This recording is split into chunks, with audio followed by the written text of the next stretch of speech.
que cristalizaron negativamente. Encontramos también a los falsificadores de moneda, a los falsarios, a los suplantadores de personas, a los falsos profetas, a los incestuosos, a los sembradores de discordia, a los que prometen y no cumplen, a los que hacen escándalos y a los que forman cismas, a la gente falsa y mentirosa, etc.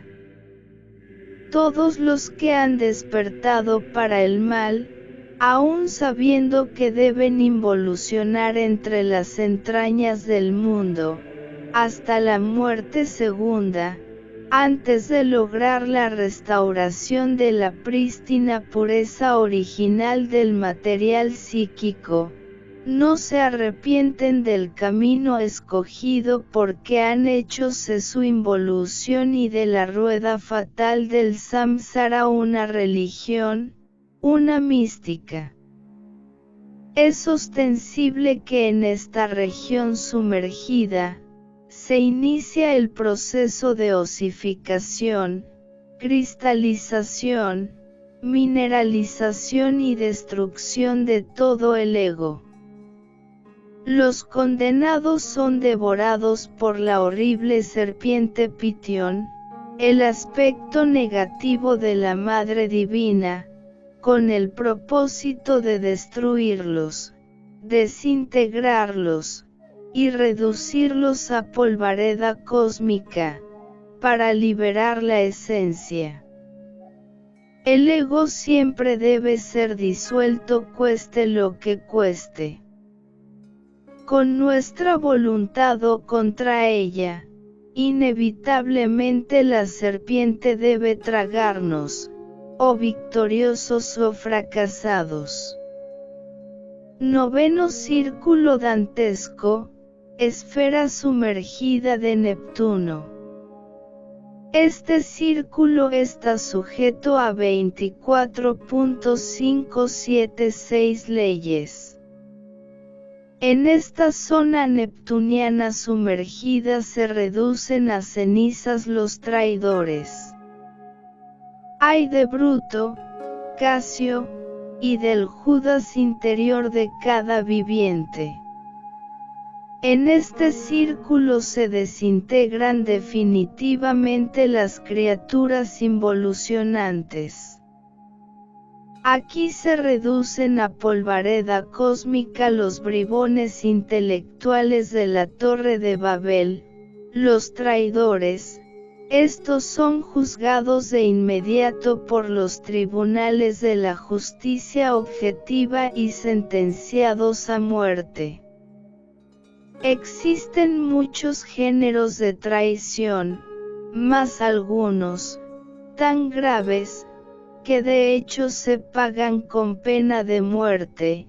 En este caso el traidor desencarna de inmediato y su cuerpo queda en manos de algún demonio. Los verdugos cósmicos ejecutan la sentencia y tales desdichados desencarnan de inmediato pasando al noveno círculo dantesco, aunque sus cuerpos físicos no mueran.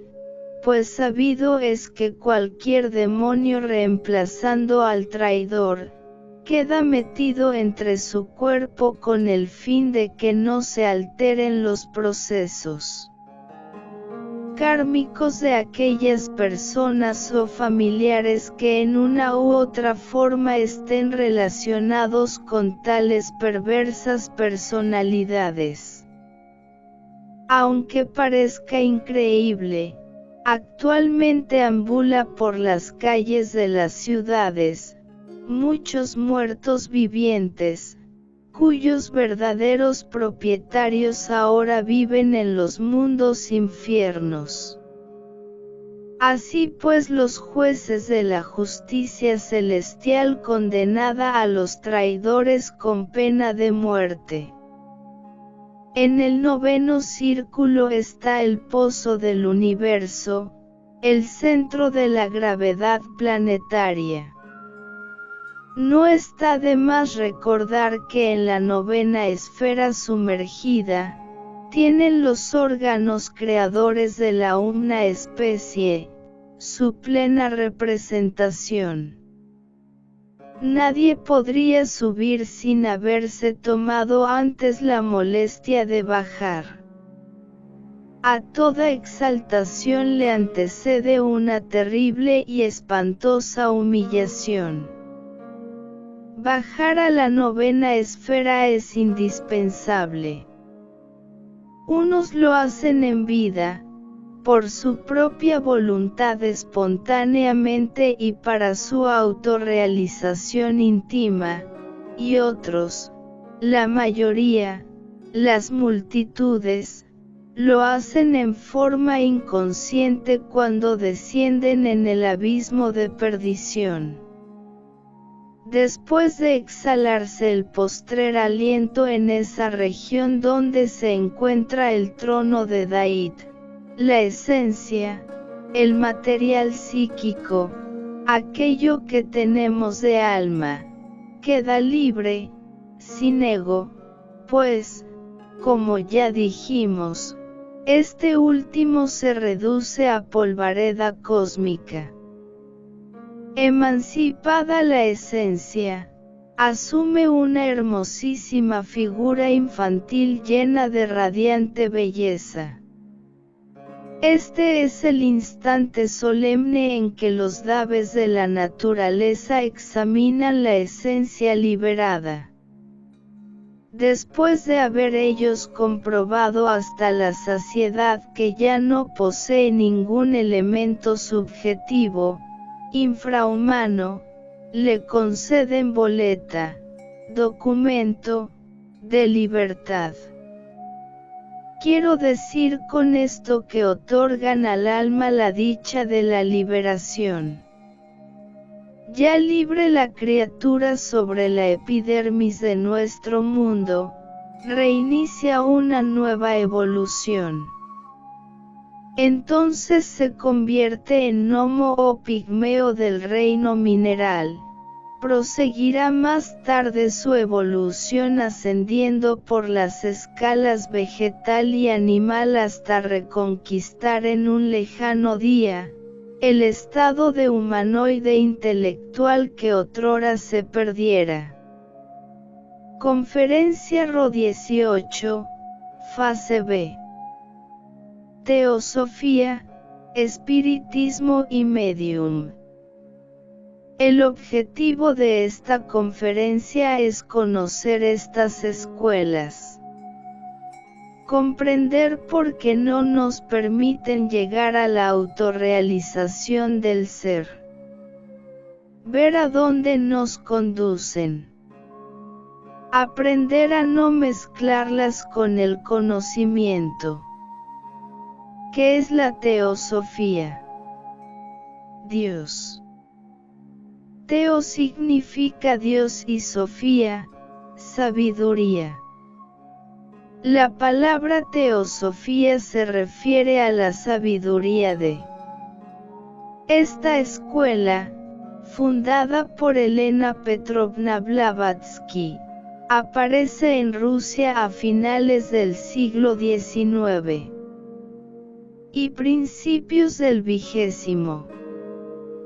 Tenía como objetivo impedir que el materialismo dialéctico de Carlos Marx y Lenin acabara con todos los principios espirituales de esta región del planeta. Su trabajo fue luchar contra el escepticismo. Tenía como objeto demostrar científicamente que el alma sí existe. Esta escuela se dedicó a enseñar y practicar la parapsicología, los diferentes poderes de la mente, fenómenos psíquicos, el desdoblamiento, el hipnotismo, la telepatía, la materialización de espectros y voces misteriosas, apariciones post-mortem, el despertar de las facultades latentes en todas las personas. Si estudiamos esta doctrina nos damos cuenta que el objetivo no es la autorrealización del ser, puesto que no enseña los tres factores para la revolución de la conciencia. En la actualidad las escuelas teosóficas no enseñan la castidad. Recomiendan el vegetarianismo, enseñan que la evolución mecánica nos conducirá a la iluminación. No enseñan que existe la involución y la necesidad de revolucionarse para liberarse. Como veíamos, buscaba mantener vivas y latentes las esperanzas espirituales para que la gente no cayera en el más absoluto materialismo. ¿Qué es el espiritismo? Esta doctrina, desarrollada en la segunda mitad del siglo XIX, enseña la técnica para lograr la comunicación con el alma de los muertos. A través de ellos se recibe información, se producen curaciones de personas enfermas, la solución de problemas materiales, etc. En una sesión de espiritismo se reúnen varias personas en torno a una mesa y tomándose de las manos invocan en coro la presencia de un espíritu determinado. 1. Por lo general se le pide al espíritu que se manifieste por medio del movimiento de cosas, ruidos, etc.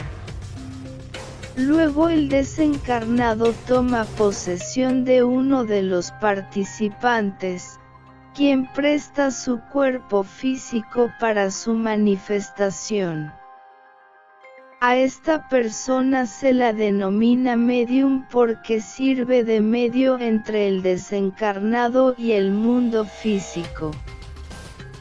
Cuando el espíritu toma posesión del cuerpo del medium, comienza a hablar con la voz que tenía en su existencia. Los interesados hacen diferentes preguntas y el desencarnado les va respondiendo una por una. Lo que los espiritistas llaman espíritu es un defecto, o legión de defectos, de un desencarnado.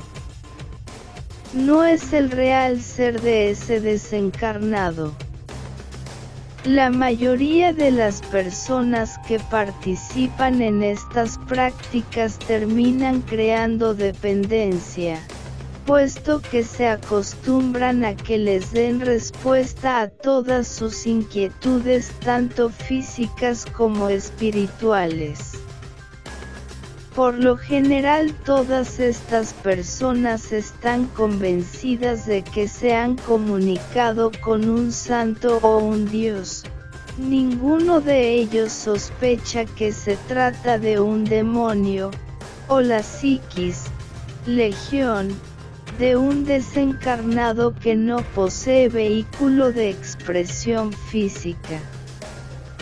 En los diferentes procedimientos de curación, hacen hasta cirugías, y muchos de los sanados se curan definitivamente, aumentando su dependencia a estos procedimientos.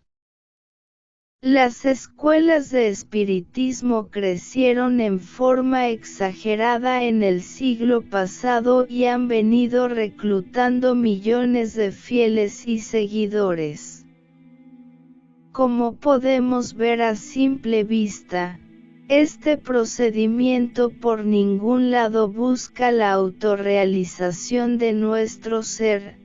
En ningún caso se enseña la eliminación de los defectos psicológicos, Tampoco se dan conocimientos de cómo lograr la castidad científica, etc., etc.